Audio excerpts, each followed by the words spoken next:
Larun bat honetan, martxoak 5 Mikel Urdangarin izango dugu Faktorian, eta kontzertu horretaz hitz egiteko, Mikel bera daukagu hemen pantailen bestaldean. Kaixo Mikel, ze moduz? Eso, Xavi, ondo eta zuek.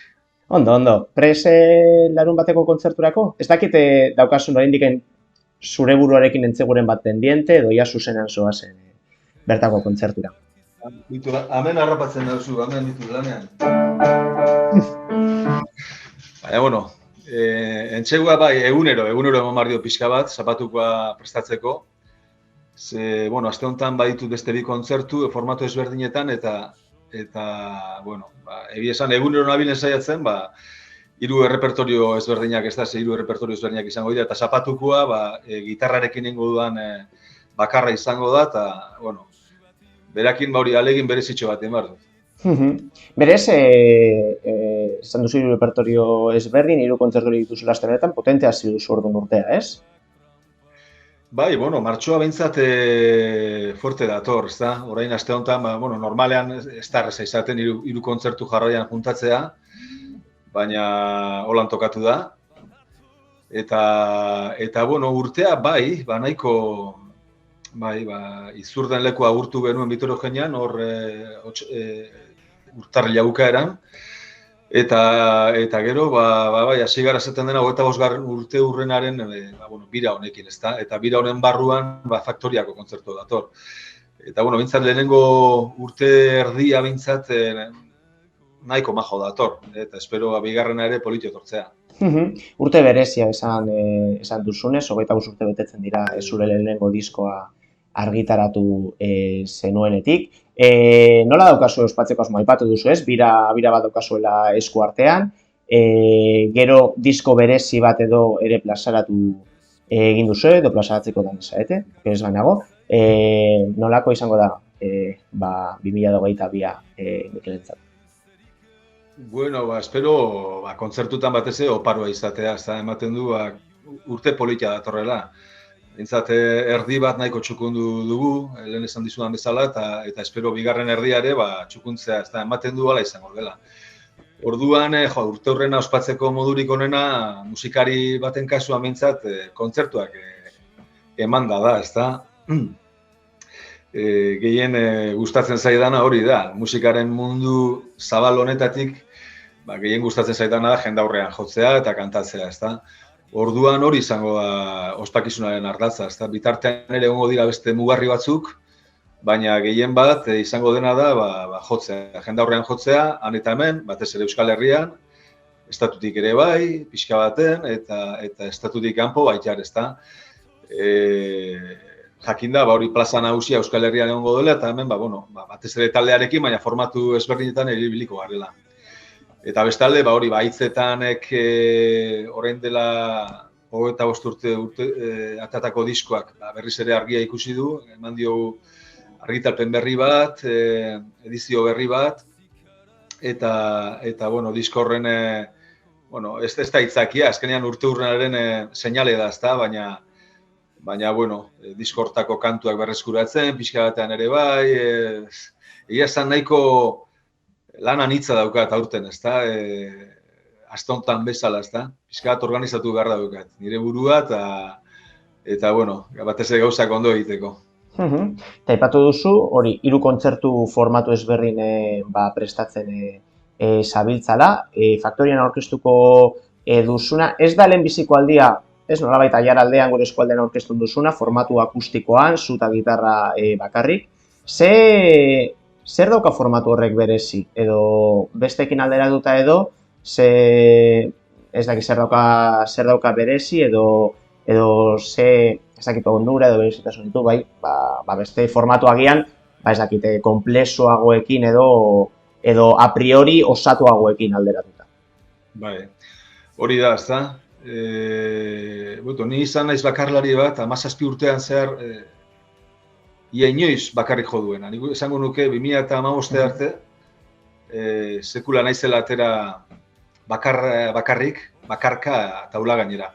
Eta nola egiteko kontraesana bizi izan dut ordura arte, 17 urtean zehar, 97an hasi nintzelako, 18 urtean zehar.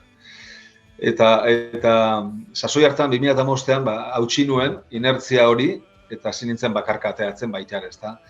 Eta, bueno, erronka bat zen,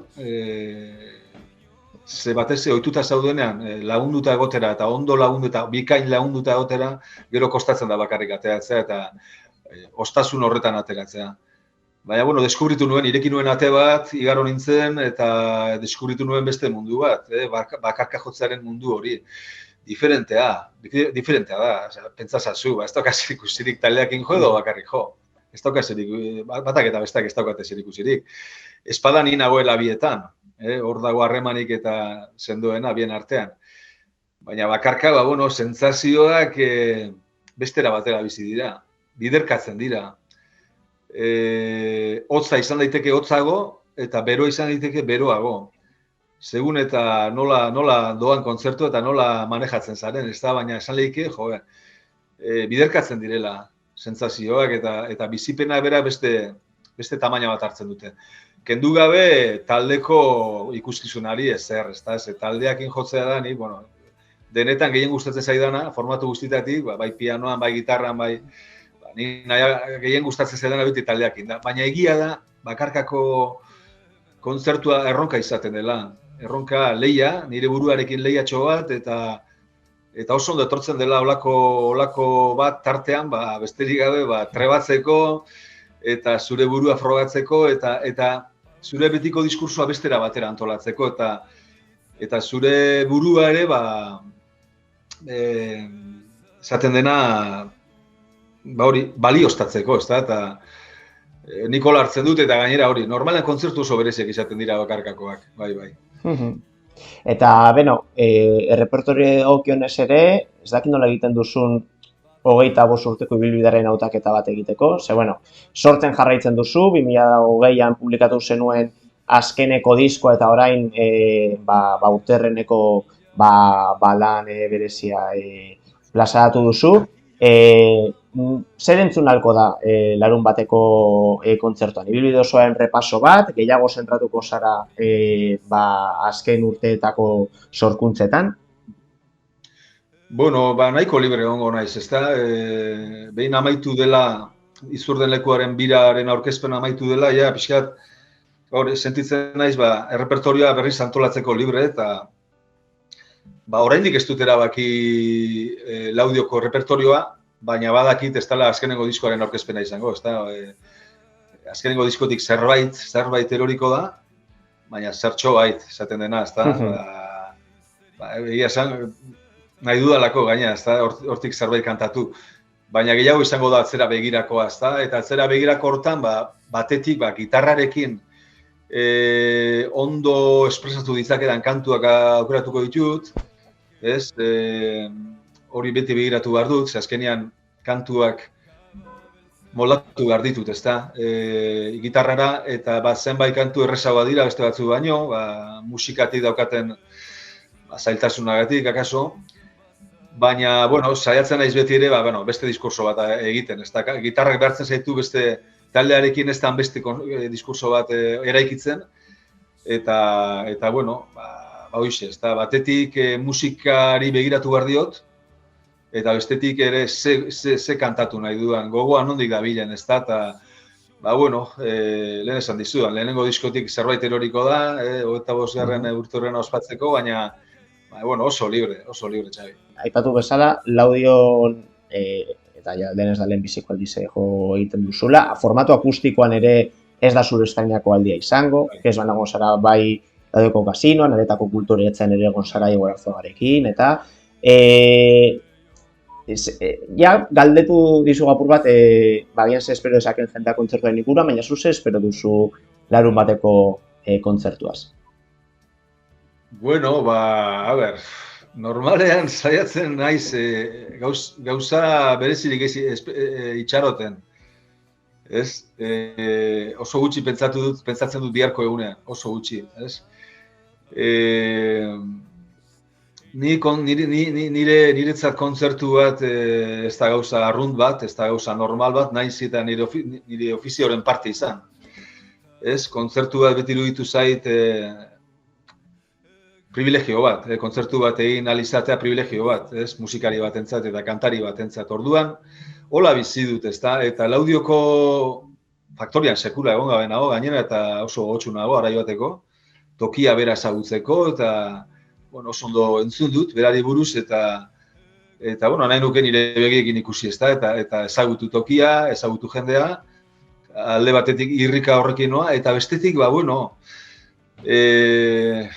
ezin duzu gehiegi pentsatu jendeangan, ze gertatuko den, zenba jende etorriko den, gauza batzuk ez daude guztiz nire esku, eta ni, ba, bueno, nire esku dagonaz arduratuko naiz, ez da, alik eta kontzerturik politena eta potentena prestatzen saiatu, hortan nabil, orain hortan harrapatzen nauzu, eta bueno, egun hauetan ere bai, eta listo, ojala, ni saiatzen naiz kontzertu bakoitzan onena ematen, eta daukadan guztia ematen, eta, bueno, musikak emate izun aukera hori probesten, ez da, magiaren bila ateatzen gara, taula gainera ateatzen garen bakoitzero, eta Laudion ere horren bila ateako naiz, ia posible den magia txori lortzea, publiko eta nire artekoa, ojala gertadadin, baina, bueno, ikusiko dugu, kontatuko dizut.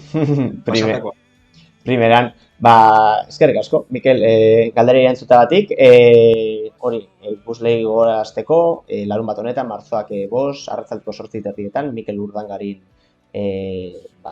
bueno, bakarlari bezala beti, baina kasu honetan formatu akustikoan bera bakarrik publikoaren aurrean.